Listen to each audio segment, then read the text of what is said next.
बच्चों, पिछली तासिका के समय हमने न्याय मंत्री इस कहानी का अध्ययन किया था।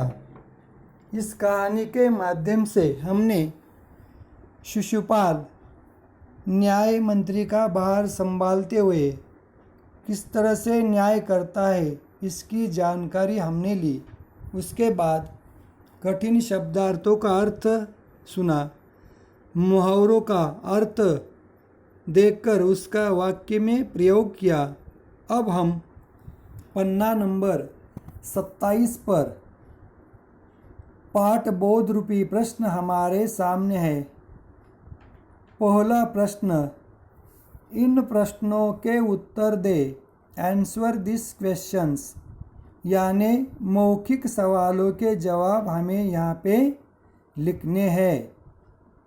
पहला उपप्रश्न क, परदेशी कौन था और उसने शिशुपाल का दरवाज़ा क्यों खटखटाया? परदेशी सम्राट अशोक था। उसने रात काटने के लिए शिशुपाल का दरवाज़ा खटखटाया। ख, शिशुपाल ने परदेशी से क्या शिकायत की?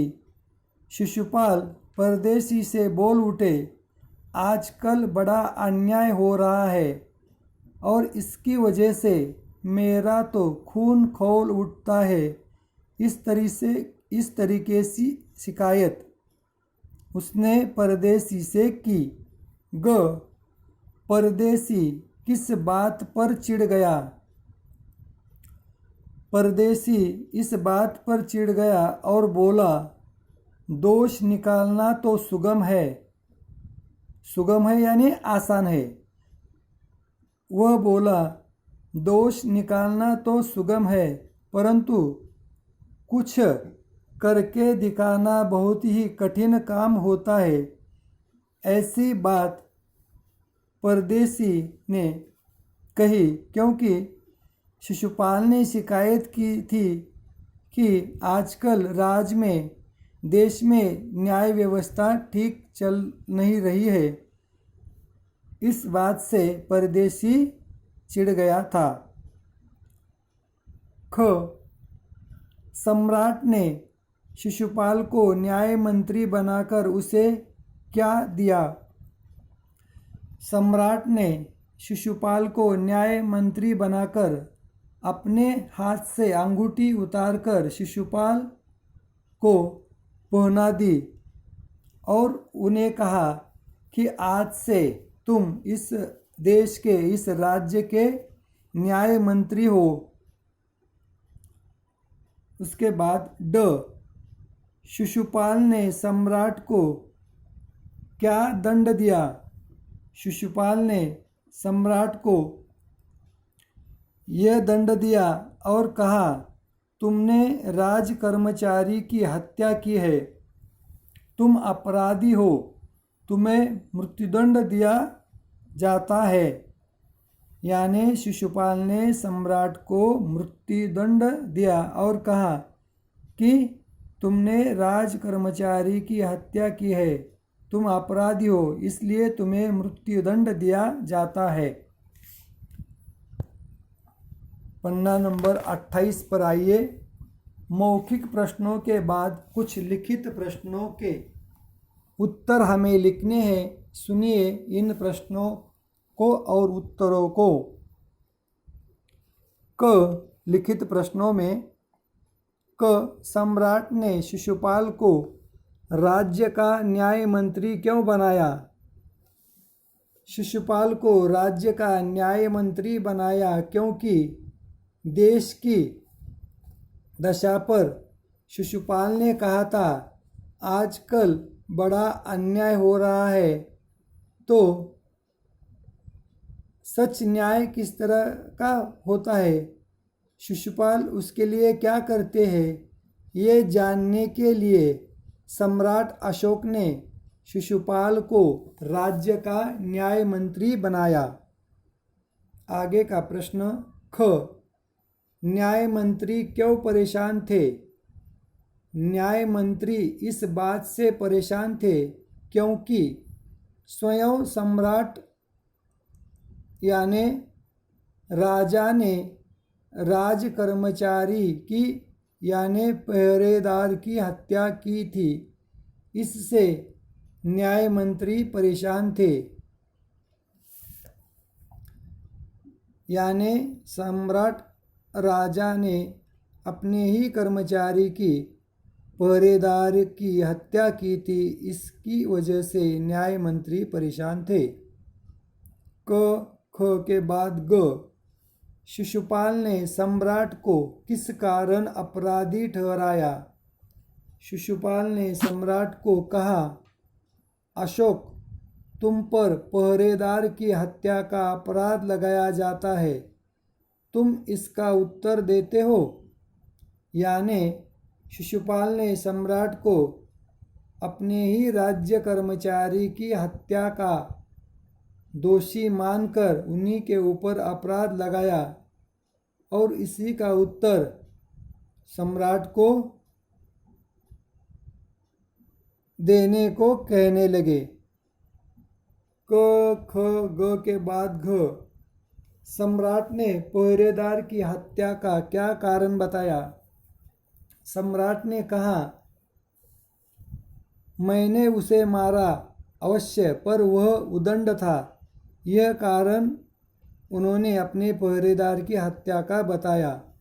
और एक बार देखिए, सम्राट ने पहरेदार की हत्या का क्या कारण बताया?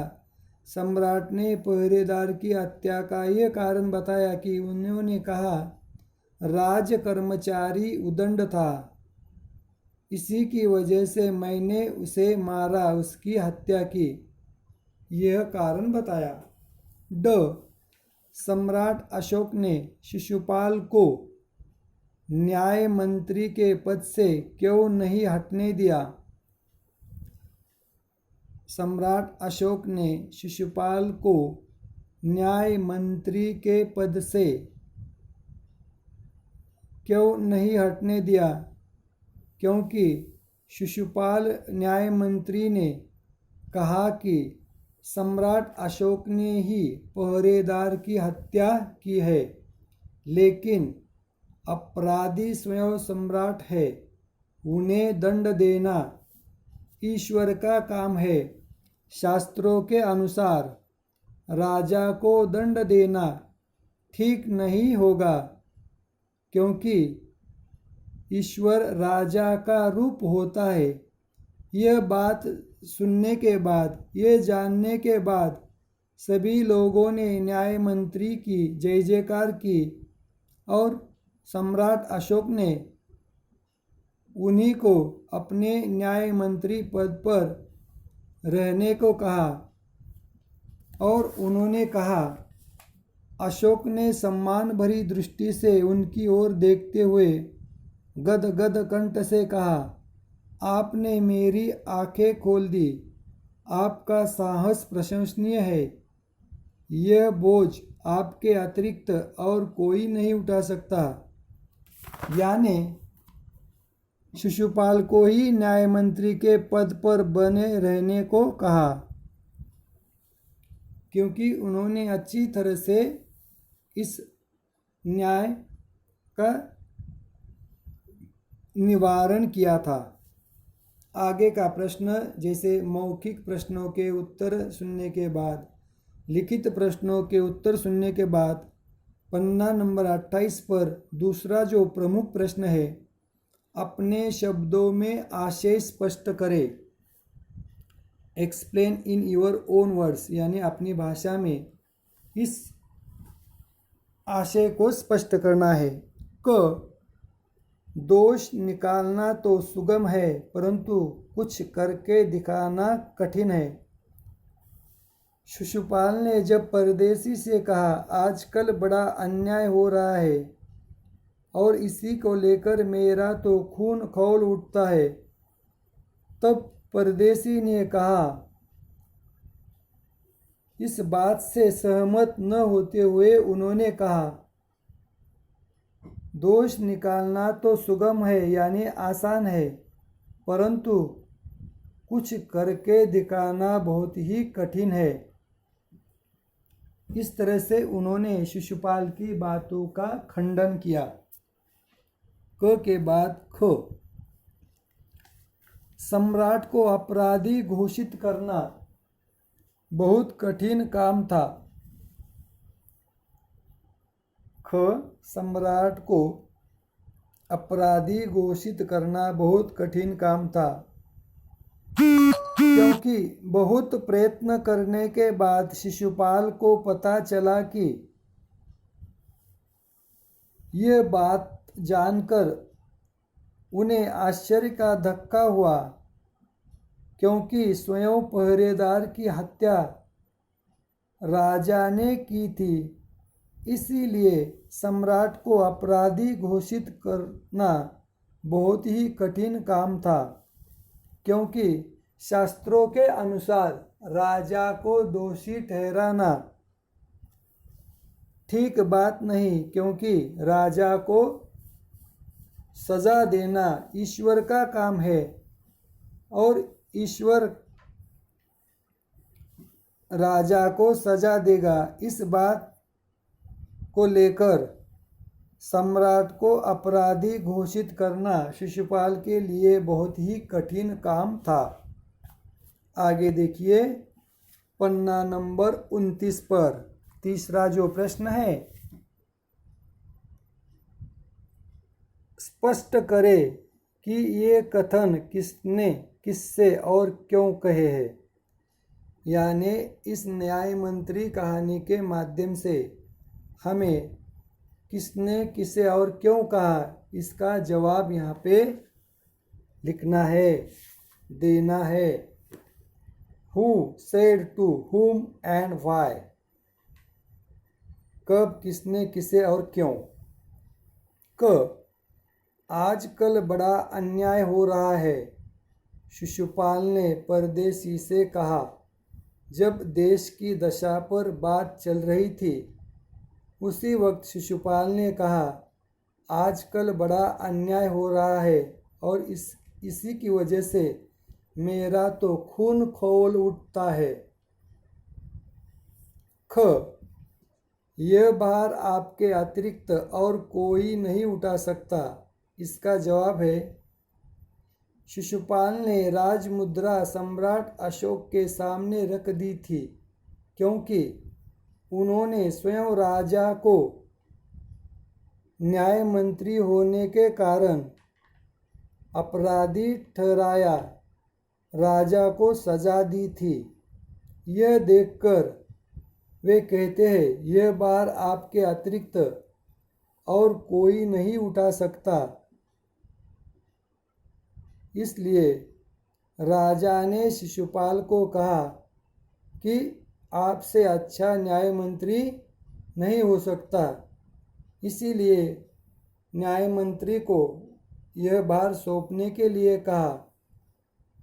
यह भार आपके अतिरिक्त और कोई नहीं उठा सकता, ऐसी बात कही। इस तरह से हम इन सवालों के जवाब बहुत ही अच्छी तरह से लिख सकते हैं। आप भी पाठबोध के अंतर्गत जो मौखिक, लिखित आशय स्पष्ट करें और साथ में किसने, किसे और क्यों कहे, इन सवालों के जवाब आप लोग अच्छी तरह से सुनकर लिखोगे, इसका मुझे विश्वास है। अब पन्ना नंबर 29 पर आगे और दो प्रश्न है, सोचे और लिखे। इसमें पहला जो प्रश्न है इसका अध्ययन हम करेंगे, जैसे इस कहानी के लिए कौन सा शीर्षक उपयुक्त रहेगा और क्यों। इस कहानी के लिए मुझे ऐसा लगता है सम्राट का अपराध यह शीर्षक उचित रहेगा, क्योंकि सम्राट अशोक ने अपने ही राज कर्मचारी यानी पहरेदार की हत्या की थी और कहा वह उदंड था, लेकिन पहरेदार की हत्या का अपराध राजा ने किया था। इसीलिए सम्राट का अपराध यह शीर्षक मुझे उपयुक्त लगता है। और एक बार देखिए सोचे और लिखे। इसमें इस कहानी के लिए कौन सा शीर्षक उपयुक्त रहेगा और क्यों? मेरी विचारों की माध्यम से सम्राट का अपराध यह शीर्षक उचित रहेगा। क्यों? सम्राट अशोक ने अपने ही राज कर्मचारी यानी पहरेदार की हत्या की थी और कहा कि वह बहुत उद्दंड था, लेकिन पहरेदार की हत्या का अपराध राजा ने किया था, इसलिए सम्राट का अपराध यह शीर्षक मुझे उपयुक्त लगता है। उसके बाद आगे का प्रश्न सोचे और लिखे के अंतर्गत एक के बाद दो। दूसरा प्रश्न, कहानी के आधार पर न्याय मंत्री शिशुपाल या सम्राट अशोक की चारित्रिक विशेषताओं के बारे में लगभग 50 शब्दों का एक अनुच्छेद लिखे। तो मुझे न्याय मंत्री इस कहानी का अध्ययन करने के बाद न्याय मंत्री जो शिशुपाल थे, जिन्होंने परदेसी अपने घर आने के बाद उनसे शिकायत की थी कि राज दरबार में अपने राज्य में अब न्याय व्यवस्था ठीक नहीं चल रही है, यही बात परदेसी से की थी। लेकिन वही परदेसी स्वयं सम्राट अशोक थे और उन्हें वो बात अच्छी नहीं लगी, इसलिए उन्होंने सोचा कि क्यों न शिशुपाल को ही अपने न्याय मंत्री के माध्यम से उन्हें ही इस कार्य का भार सौंपे।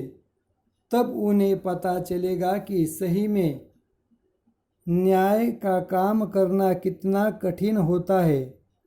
इसीलिए दूसरे दिन परदेसी उन्हें राज दरबार में बुलाकर यानी सम्राट अशोक उन्हें बुलाते हैं और कहते हैं कि यदि हमारे देश की राज कारोबार की व्यवस्था ठीक नहीं है तो आप ही इसे ठीक कीजिए।